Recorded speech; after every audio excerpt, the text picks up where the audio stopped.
တဘာဝလောကကြီးမှာတတ်တော်ဝါတွေချင်းချင်းစားနေကြတဲ့တိုက်ပွဲတွေကြားတဲ့ကလွတ်မြောက်ဖို့ဆိုရင်တော့ခွန်အားကြီးဖို့လိုတယ်လို့ညံကောင်းဖို့လည်းလိုပါတယ်။တချို့ကအပြင်းမြန်ကြတယ်။တချို့ကအစိတ်ရှိကြတယ်။ဒါပေမဲ့တချို့ကတော့တကယ်ကိုထူးဆန်းတဲ့နီလန်းတစ်ခုကိုသုံးကြပါတယ်။အဲ့ဒါကတော့တည်ခြင်းအောင်ဆောင်းတာပါပဲ။သိမှန်နည်းကတော့ဒါကို Thanatos လို့ခေါ်ပါတယ်။ဒီနေ့ဗီဒီယိုလေးမှာတော့တည်ခြင်းအောင်ဆောင်းတဲ့နေရာမှာအော်စကာဆုပေးရလောက်အောင်တရုတ်ဆောင်ကောင်းတဲ့တရိတ်ဆန်လေးကောင်အကြောင်းကိုတင်ဆက်ပေးသွားမှာပဲဖြစ်ပါတယ်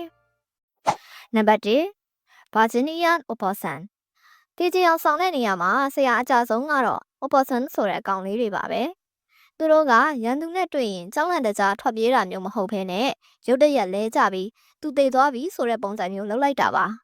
။သူတို့ကမျက်လုံးကိုစိုက်ကြည့်ထားပြီးရှာကိုအပြင်ထုတ်ထားတတ်ပါတယ်။ပိုပြီးပြင်းသွားအောင်လို့သူတို့ရဲ့ခန္ဓာကိုယ်ကနေအပုံးနံလိုမျိုးအနံဆိုးတစ်ခုကိုထုတ်လွှတ်လိုက်ပါသေးတယ်။တကယ်တော့ဒါကိုသူတို့ကအဓိပ္ပာယ်ရှိလုပ်နေတာတော့မဟုတ်ပါဘူး။ကြောက်လန့်လွန်းလို့အုံနောက်ကနေခန္ဓာကိုယ်ကိုခိတ္တရှက်တောင်းချလိုက်တဲ့သဘောမျိုးပါပဲ။ရန်သူကသိပြီးထင်ပြီးထားခဲ့တဲ့အထိနိုင်ပေါင်းများစွာဒီပုံစံတိုင်းမလှုပ်ရှားပဲနေနိုင်ကြပါတယ်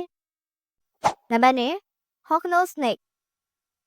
မွေးဆိုတာနဲ့လူတိုင်းကကြောက်တတ်ကြတာပါ။ဒါပေမဲ့ Hognose မွေတွေကတော့တကယ်ကိုတရုတ်ဆောင်မင်းသားကြီးတယောက်လိုပါပဲ။သူတို့ကရန်သူနဲ့တွေ့ရင်အရင်ဆုံးပပြင်းထောင်ပြီးခြောက်လန့်ပါတယ်။မနိုင်တော့ဘူးဆိုရင်တော့သူ့ရဲ့ဇာတ်လမ်းကစပါပြီ။သူတို့ကဘိုက်ကိုလှန်လိုက်တယ်။ပါဇက်ကိုခါထားပြီးရှာကိုမြေကြီးပေါ်ချထားတတ်ပါတယ်။တကယ်လို့သင်ကသူတို့ကိုပြန်တက်ပေးလိုက်ရင်တော့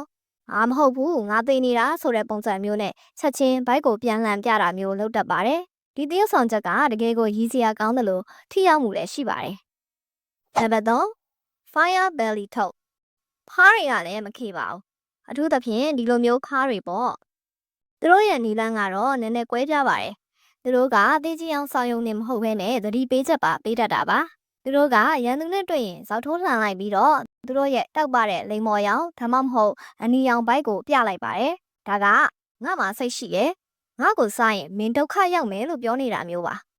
။နံပါတ်4 Trapjaw Ant အခုပြပြမယ့်တကောင်ကတော့သူ့ရဲ့ပြုမှုကနည်းနည်းထူးဆန်းပါတယ်။သူတို့ကတခြားသားရဲ့တရိတ်ဆန်တွေရန်ကနေလွတ်ဖို့သိကြအောင်ဆောင်တာမျိုးမဟုတ်ပါဘူး။ကိုယ့်လူချင်းရန်ဖြစ်တဲ့အခါတော်ပါတော့ကွာလို့ပြောတဲ့ပြုမှုမျိုးကိုလုပ်ကြတာပါ။အဲ့ဒါကတော့ Trapjaw Ant လို့ခေါ်တဲ့ပြည့်စိတ်တွေပါပဲ။ဒီပြည့်စိတ်တွေကအချင်းနယ်မြေလူရင်းဖြစ်စေအစာလူရင်းဖြစ်စေပြင်းပြထန်ထန်တိုက်ခိုက်ကြတဲ့အခါအားနေတဲ့ဘက်ကအကောင်က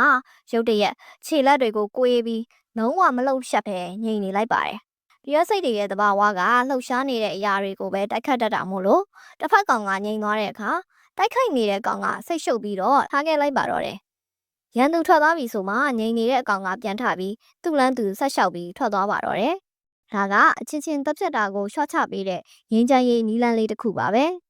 ။နံပါတ်5 Lemon Shark ကုန်းပေါ်ကတရိတ်ဆန်နေမကပါဘူး။ပင်လယ်ထဲကဘရင်လို့ခေါ်ရမယ်ငမန်းတွေမှာလည်းဒီလိုမျိုးအားနည်းချက်တွေရှိပါတယ်။လက်မွန်ရှက်တွေကိုသူတို့ရဲ့ဘိုက်ကိုအပေါ်ထားပြီးဇောက်ထိုးလှန်လိုက်ရင်တော့သူတို့က15မိနစ်လောက်အထိလုံးဝငြိမ်သွားတတ်ကြပါတယ်။ဒါကို Dominus Immobility လို့ခေါ်ပါတယ်။ဒီအချိန်မှာငမန်းကလုံးဝတတိလစ်သွားတယ်လို့မျိုးဖြစ်သွားပြီးတော့အသက်ရှူနှုံးလဲနေသွားပါတယ်။သိပ္ပံပညာရှင်တွေကငမန်းတွေကိုသူတေသနာလုပ်တဲ့အခါဒါမှမဟုတ်ဆေးကုသတဲ့အခါမှာဒီနီလန်းကိုအသုံးချကြပါတယ်။မိတ်ဆွေတို့ရေအခုပြောပြပေးသွားတဲ့တရိတ်ဆန်လေးတွေရဲ့တရုတ်ဆောင်ချက်တွေထဲမှာဘယ်ကောင်ကအတော်ဆုံးလို့ထင်ပါသလဲကိုယ့်ရဲ့အမြင်ကိုကွန်မန့်မှာရေးပေးခဲ့ကြပါအောင်နော်တဘာဝလောကကြီးကတကယ်ကိုအံ့ဩစရာတွေနဲ့ပြည့်နှက်နေသေးပါပဲအခုလိုမျိုးစိတ်ဝင်စားစရာဗီဒီယိုတွေကိုအမြဲကြည့်ရှုကြရင်နော်ကျမတို့ရဲ့ channel ကို like and subscribe လုပ်ထားပေးဖို့မမေ့ပါနဲ့အောင်နော်နောက်ထပ်ဗီဒီယိုတွေမှာပြန်တွေ့ကြပါမယ်ရှင်အဆုံးထိကြည့်ရှုပေးတဲ့အတွက်အားလုံးကိုကျေးဇူးတင်ပါတယ်ရှင်